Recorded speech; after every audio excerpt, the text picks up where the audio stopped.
One of the pillars of what we do is construction financing. We deal with a lot of high net worth individuals, and it just seems like once they've bought a home or bought a cottage, next thing you know, they're talking to architects and looking to design their dream home.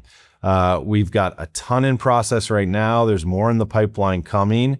And it really comes down to how do we make sure you get the lowest cost of financing, but you also have the most liquidity during that interesting 12 months, let's say. You've got so much going on with architects and designers and, the contractors and the trades and what to pick, and you're changing decisions.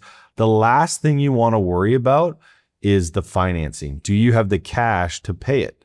And again, we deal with high net worth individuals. A lot of them have cash in different places, but they don't necessarily want to pull it from the stock market at a certain point in time, or from their business and pay a dividend or a tax to themselves.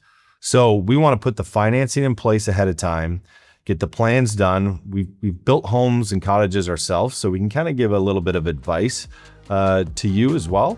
But we want to get all that done ahead of time, make sure the financing's in place, and we look to implement and make sure the build goes smoothly on your behalf.